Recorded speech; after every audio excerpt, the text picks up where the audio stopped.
তাদের থেকে তুলোগুলো কিনে নিয়ে আমাদের মেলে আমি বানাই।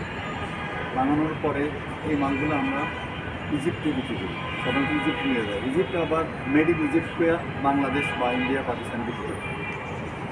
এবং চায়নাতেও চাইনিজরাও এখন থেকে চাইনিজরাও আমাদের মিল থেকে মাল নিয়ে যায়। আমরা অনেক চেষ্টা করেছি বাংলাদেশে এক্সপোর্ট করার জন্য। আমাদের একটা অসুবিধা হলো, এক নম্বর হলো যে আমরা কৃষকদেরকে প্রথম ইনভেস্টমেন্ট করতে হয় কৃষি করতে। এরপরে তুলোগুলো কিনে নিতে হয়। কেনার পর আমি বাংলাদেশে অনেকবার চেষ্টা করে দেখলাম যে ওই যে যেমন আমার চায়নায় বিভিন্ন ধরনের সিস্টেম আছে, বন্ডেড ওয়্যার হাউস আছে। আমরা ওদের বন্ডেড ওয়্যার হাউসে নিয়ে তুলাগুলো রেখে দিই, যখন তাদের দেশে স্পিনিং মিলে ডিমান্ড হয় তখন আমাদের কেউ কিনে।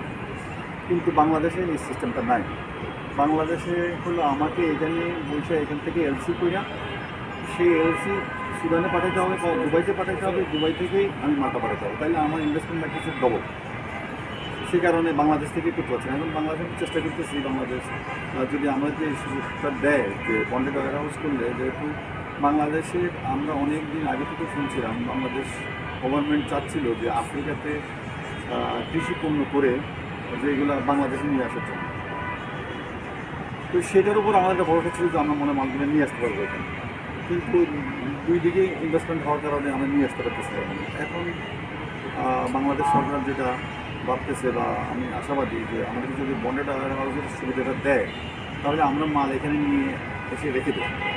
রাখার পরে যখনই যে কোনো ginning mill company, spinning mill company চাইলে আমাদের এখানে মালগুলো দেখে টেস্ট করে তখন আমাদেরকে এলসি থেকে সঙ্গে সঙ্গে আমার মালটা থেকে ডেলিভারি দিতে পারে।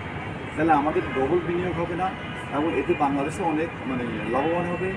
বাংলাদেশ একটা এলসি দিয়ে 3 মাস অপেক্ষা করতে হবে। আর যখন মালটা আমার এখানে আমার ওয়্যার হাউসে থাকবে, আমার ওয়্যার হাউস থেকে মাল করে নিয়ে যাবে।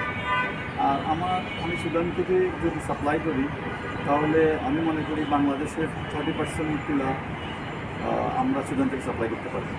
এবং আমি যদি কেউ ইনভেস্টমেন্ট করার জন্য, অনেকেই ইনভেস্টমেন্ট করার জন্য চাচ্ছে বা চায়, আমি ওদের ওয়েলকাম জানাবো সুদান এবং তানজানিয়া। এখানে অনেক সুযোগ সুবিধা আছে।